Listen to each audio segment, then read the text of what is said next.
Fair warning to those who stumble. This video is far from a rumble, for I the scholar is here to lament on this random story I found on the internet. Now this channel isn't solely for reaction purposes. It is simply me enjoying the arts. Whether it be manga or manhwa or a Reddit story or a movie or sometimes a book, it has its wonders and I'm here to talk about it. So today I'd be doing something a bit different and narrate this story that randomly caught my attention on r/nosleep. So with further ado, let's begin. The story I found that caught my attention was written by you/Norma39. I found an old recording of the most gruesome TV show ever broadcasted. Now I'd be reading the story, first time I'd be reading it, and these live narration commentary on this is for real. I am commenting on this as we go along. So forgive me. That's usually how I read. But further ado, let's continue. Me and Leela always carve dozens of jack-o'-lanterns every October, so they'd absolutely saturate our lawn on Halloween night. It was our thing, but looking back on it, now that I've lost her, I just feel bad for the pumpkins. I almost relate to them somehow. The way they were carved up, how everything of some substance inside of them torn out and left as hollow, rotting shells with forced smiles. Dang, that's dark, but true. Needless to say, I didn't cope with her death well. You can clearly see that. I didn't want to cope with it. I wanted the world to drown in the black sludge of my grief. I looted the people I saw going about their lives, unaware that the world had already ended the moment Leela died. The earth shouldn't keep spinning. Life shouldn't go on not without her. Even my relatives bringing me along on a trip to Kauai only made it worse. The most glorious place on earth, and it made me sick with hatred. Nothing that beautiful deserves to exist if Leela wasn't ever going to see it. It wasn't fair. I thought I'd never enjoy or care about anything again. Then I discovered media preservation. It started with taking some of Leela's old VHS tapes to a video repair place to fix some issues with the footage before it digitalized. The job fascinated me. In a universe based on entropy, where everything inevitably fades away and is forgotten, restoring something lost is like snatching it from the jaws of death, right? Like flapping the bird to the universe and its so-called natural order. People die, but information doesn't have to. It doesn't matter how small, be it some god-awful plug-and-play license game or a serial commercial from the 80s.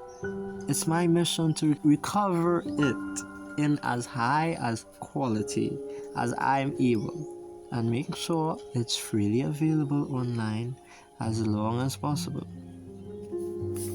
A couple weeks ago, I came across a big haul. 4 boxes of old VHS tapes offered up on eBay for dirt cheap. Most of the tapes were recordings of Cheers episodes already preserved in higher qualities, but one Maxwell E-240 caught my interest. First of all, I'd never seen one so melted. Sure, sometimes they were left in an attic too long and the colors and audio started to degrade, but this one looked like it survived a house fire. It was covered in soot, smelled of smoke, and had the overall shape of a chocolate bar left out in the sun a little too long.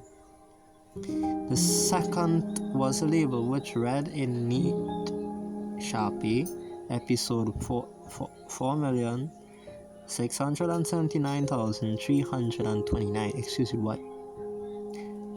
March 8th, 2035. What? Is this Sesame Street? Bro, that's too much episodes. This is probably Sesame Street in the future. the the casing was so disfigured. Then this is definitely Sesame Street. The casing was so disfigured, I had to bust it apart. Just pull out the tapes and respool them in a fresh cassette. I tried to iron out the creases in the tape as best I could, but I had no illusions about it accomplishing much. The mylar surface had been irreparably warped in places by whatever fire had half melted the thing. Imagine my despair at the sight of that dreaded no signal. I could hardly see the tape wasn't blank, and yet no amount of adjusting the tracking or trying different TVs or VCRs accomplished anything. Just as I was about to give up, though, the thing just started playing properly at exactly the instant the clock struck 3 a.m.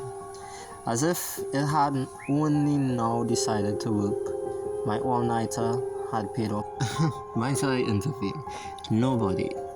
3 a.m. is considered as a spiritual time. It's when the world is most quiet. It's when the spirits come out. Nothing about that tape makes sense, cause my guy just spawned at 3 a.m. Let's continue. I'm hooked. I wanna see what goes on. I didn't dwell on the fact that this miracle fix had been impossible. If I'd had any sense, I'd have torn that horrid thing out of the VCR and buried it beneath holy ground. Instead, fool I was, I sat down and watched. Yes, you were a fool. You bought something on eBay, it turned on at 3 a.m. You are a fool for this. At first, the thing seemed unwatchable. The audio was so distorted and the show's theme song emerged as a low, crackling static wheel that made my head throb, and the logo was completely indistinguishable through the flickering and interference. I thought it was a lost cause for a moment, but then a figure appeared and cleared away the static, like Moses parting the Red Sea. It was the sight of the show's host that hooked me. He was just perfect in every way. I knew it just looking at him. Infinitely handsome and likable and charismatic, and he always said the exact perfect thing. The only issue is, I don't remember a single thing about him now. In the same way, you can't remember a dream that seems so clear to you while you were experiencing it. He just appears in a memory as this abstract blur in a sharp suit. Yet, at the time, I was awestruck, even before he said a single word. I can't even remember a single word he said. It was like he was speaking another language, one I felt as opposed to her. I try and transcribe it as best as I can into words, but know that it's only a pathetic imitation. For another night of laughs, prizes, and fun for the whole family with your host, Blank, I noticed that the audio and visual distortion seemed to suddenly intensify the instant he said his name, rendering it completely illegible. Idiot I was, I figured that was a coincidence. Tonight is a night of celebration, folks, because thanks to the support of loyal viewers like you, we have just been approved for, get this, 200,000 more seasons. The live studio audience went wild with applause. I put that in scary quotes, because as far as I could tell, Beside the host, the studio seemed completely empty, as if he was standing in a plain white stage that extended outwards into infinite darkness on all sides. For those just joining us, the game here is simple. He explained that this was some sort of trivia show. Every time a guest got an answer wrong, it brought them a little closer to some sort of unspecified punishment. And if they got it right, he smirked, well, they get to delay the inevitable. I wonder what he meant by the inevitable. I didn't have to wonder long. The host gestured to a curtain that hadn't been there moments ago, which raised to reveal a middle-aged man.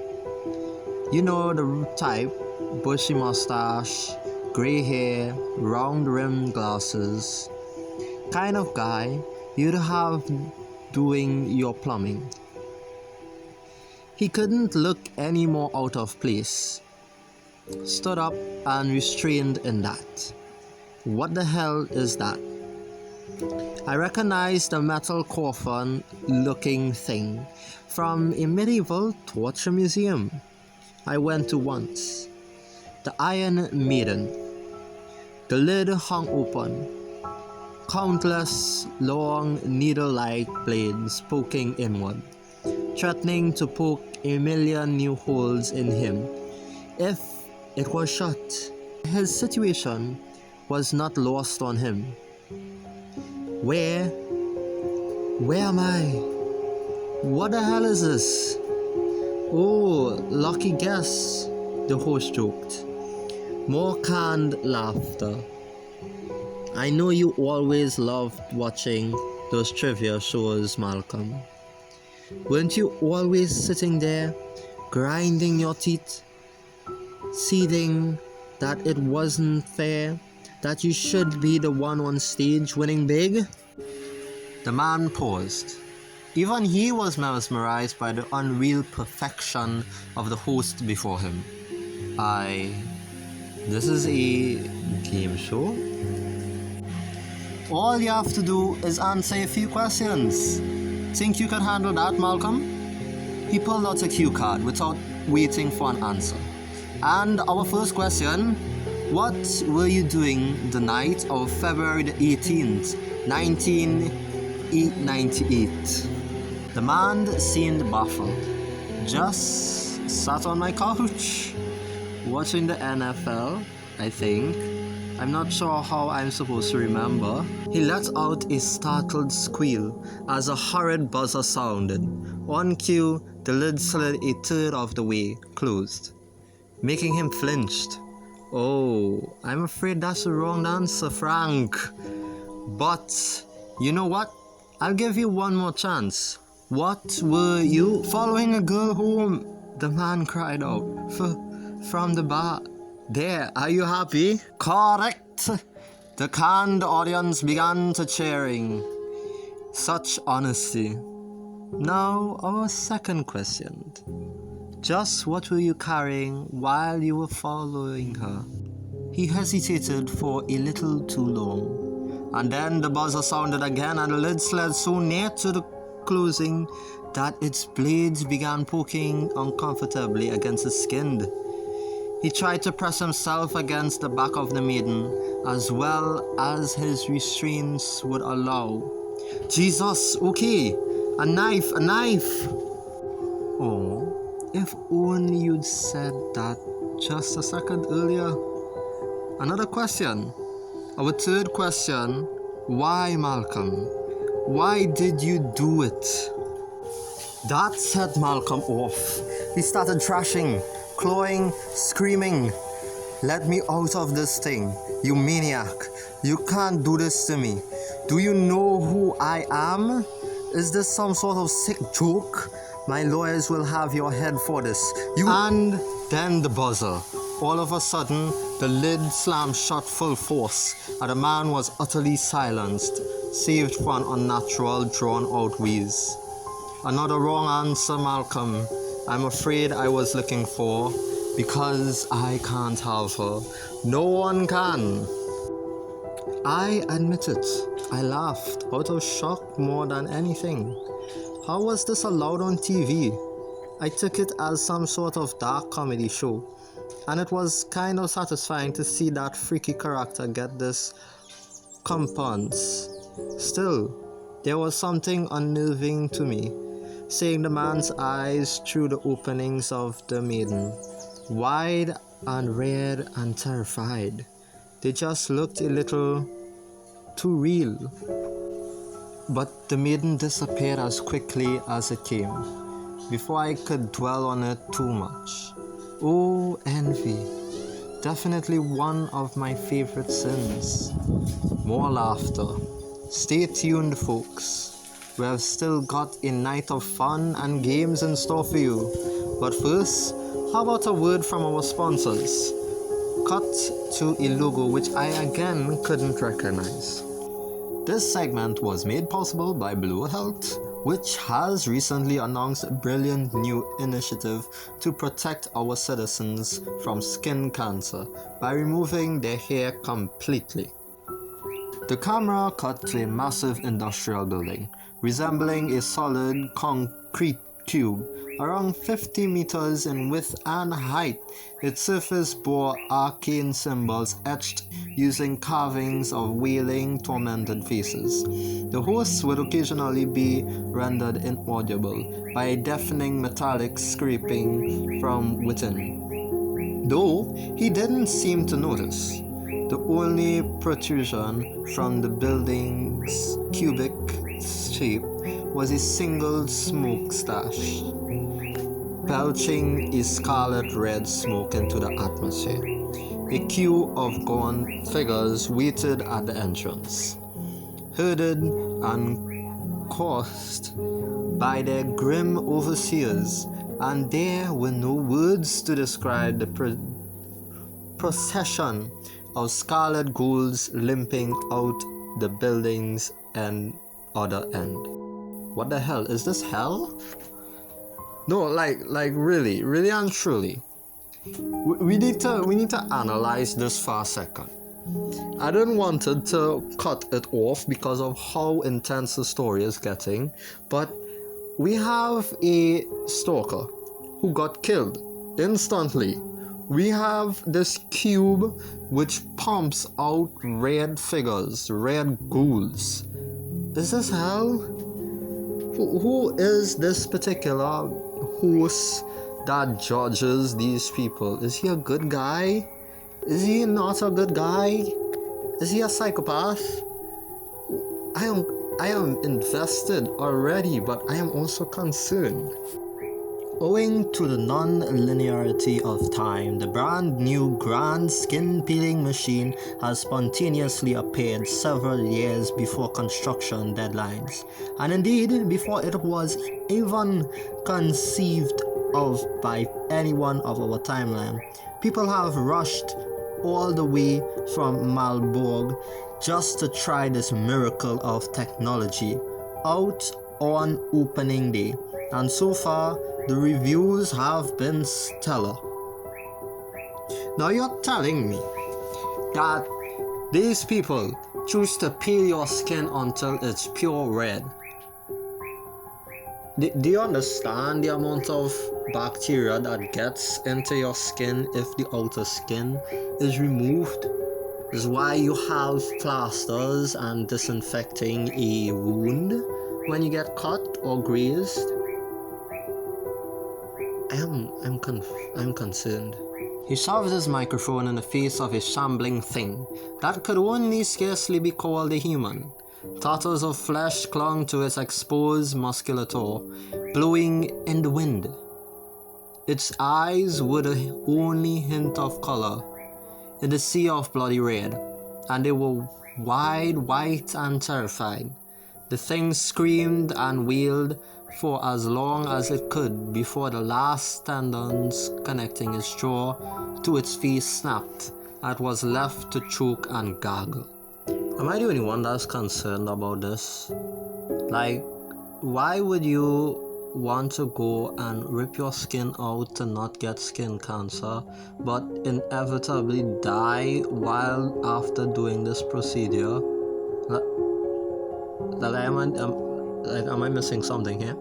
An amazing whale. The results speak for themselves, folks. The grand skin peeling machine is a hit. So far, I was still laughing along and having a good time. The sight of the next guest, however, started making me nervous. It was an old lady. And this, folks, wraps up part 1 of this reaction / narration of this anticipating, cliffhanging, edge of chair sitting Reddit story that I am very much interested in reading. I actually really enjoy reading this. So stay tuned to part 2 of this particular story. I do hope that you all enjoyed the video so far. And don't forget to share it with your friend, your acquaintance, your classmate, your schoolmate, your workmate, your mom, your dad, your brother, your aunt, your uncle, your grandma, even your grandfather.